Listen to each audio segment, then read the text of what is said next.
Ya. Tadi Mbak data Pak Suruh nanti tidak periksa Mbak. Ya, assalamualaikum warahmatullahi wabarakatuh. Kami mempresentasikan tentang budaya keselamatan pasien. Standar akreditasi.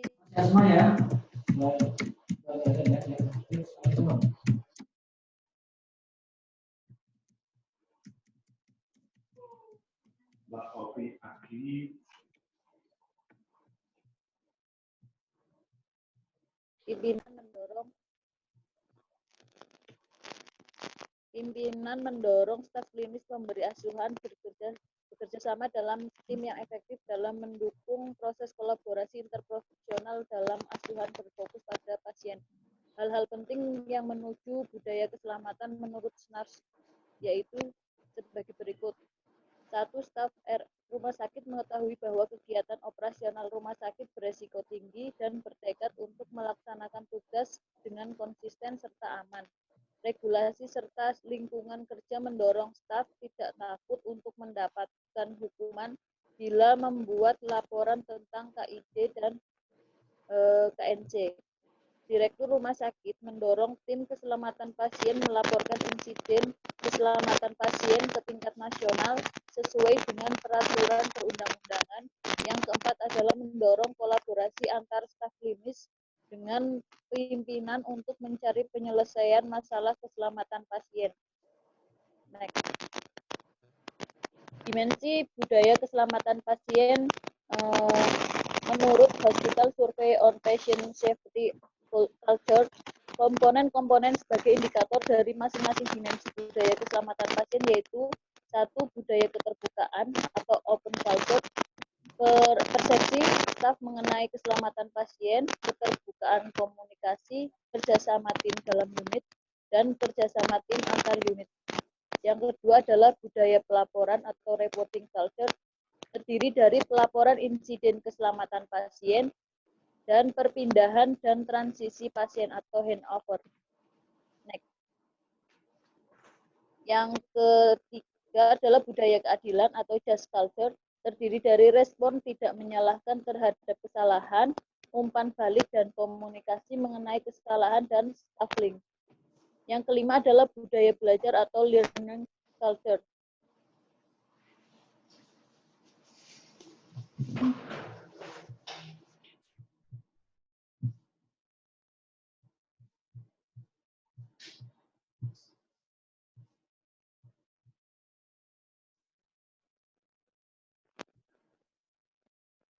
Next. Lanjut, Mbak.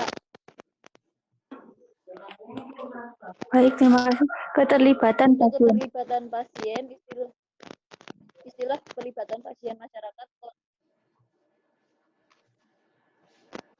Istilah pelibatan pasien masyarakat, kolaborasi, partisipasi, engagement, pemberdayaan di berbagai tingkat rumah sakit atau yang dituangkan dalam terminologi pelayanan yang berfokus pada pasien, mengandung multi-interpretasi terhadap 3 pengertian mengenai patient-centered care, yaitu yang pertama adalah mengutamakan kebutuhan pasien terlebih dahulu, yang kedua tidak melakukan sesuatu tanpa keterlibatan pasien, dan yang ketiga setiap pasien diperlakukan sehingga mereka merasa menjadi satu-satunya pasien yang ditangani.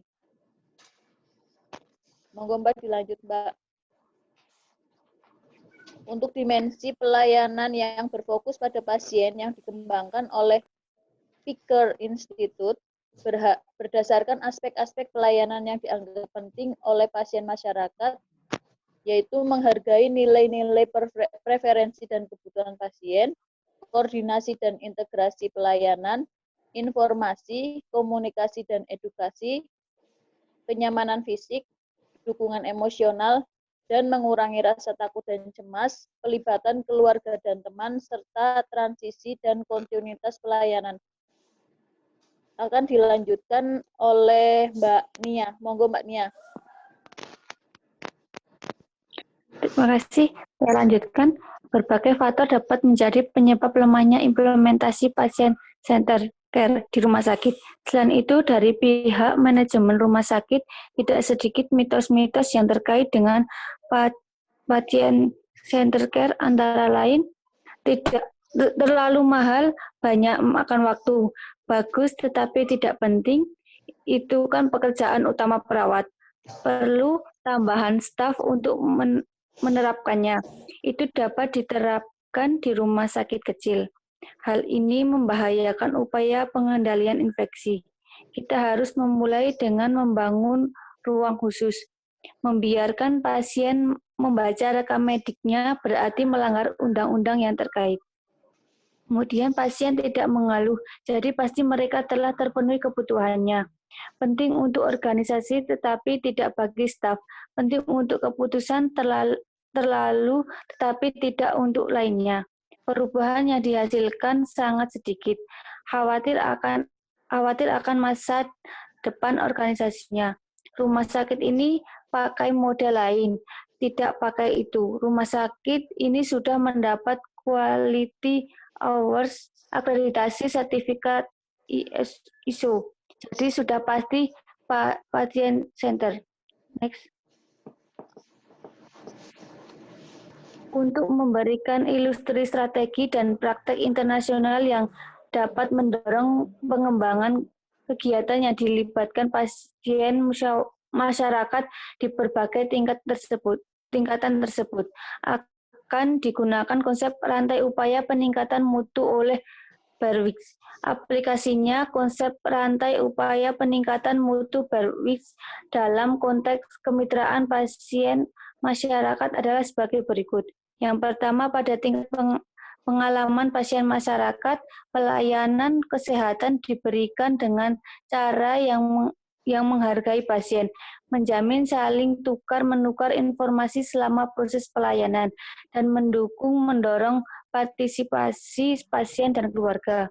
Kemudian pada tingkat sistem mikroklinis, pasien dan keluarga berpartisipasi dalam tim peningkatan mutu, mulai dari merencanakan, melaksanakan, dan mengevaluasi perubahan. Pada tingkat organisasi, perspektif dan suara pasien keluarga sangat penting dalam upaya perbaikan mutu, perencanaan dan pengembangan kebijakan dan program pada tingkat organisasi.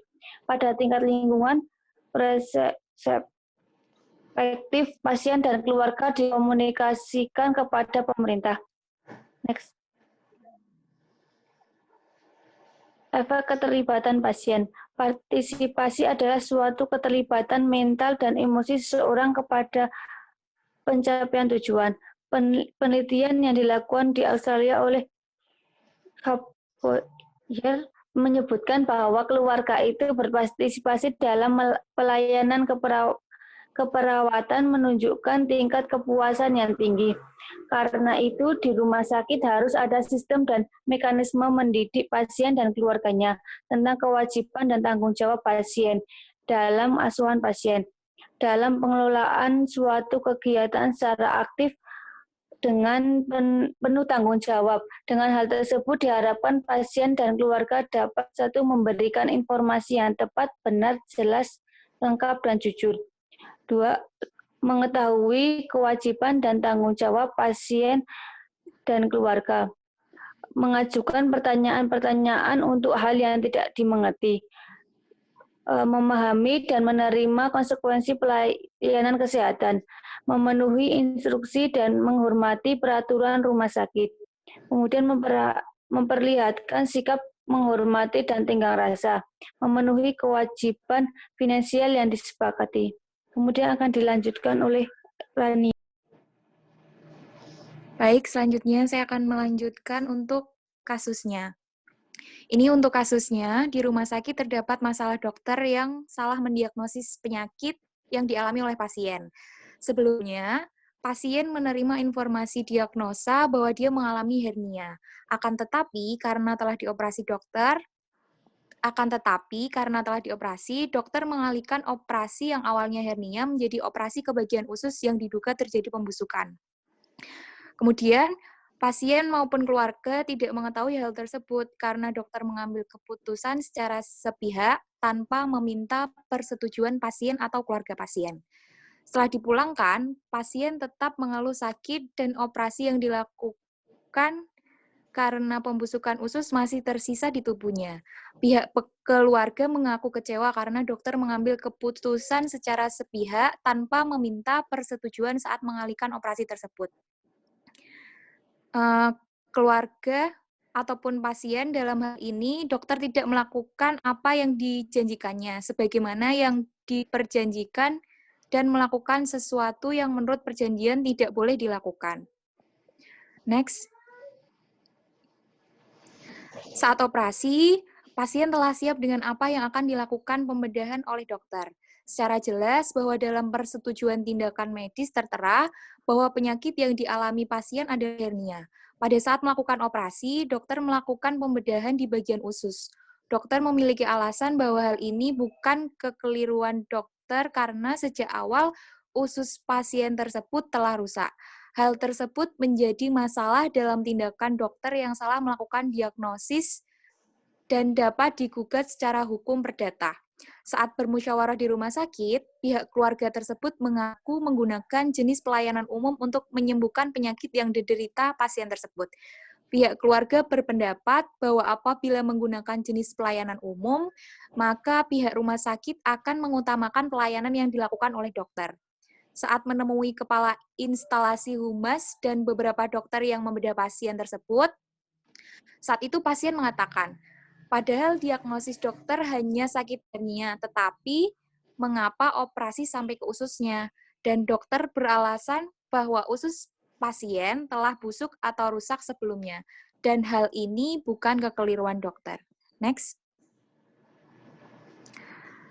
Kemudian ini untuk proses musyawarahnya antara kedua belah pihak terkesan agak rumit karena dokter tidak menerima kesalahannya. Track record dokter mengatakan bahwa adanya usus pasien terdapat banyak bakteri dan rusak. Saat rekam medis dokter tidak menemukan riwayat penyakit pada ususnya. Dalam hal ini, dokter dapat dikatakan salah mendiagnosis pasien. Kesalahan diagnosis adalah kegagalan dokter menemukan penyakit pasien atau dokter mendiagnosis pasien dengan penyakit yang tidak pernah dimiliki pasien.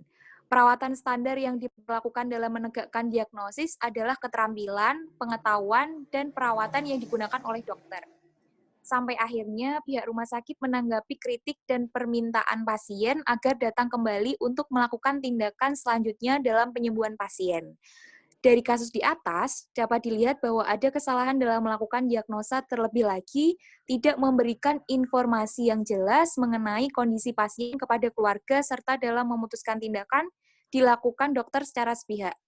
Yang awalnya pasien didiagnosa hernia dan akan dilakukan operasi hernia, kemudian dokter melakukan operasi yang bukan hernia pada informed consent awal yang diberikan. Next. Terima kasih. Nah, mungkin sekian presentasi dari kelompok kami. Saya kembalikan kepada moderator.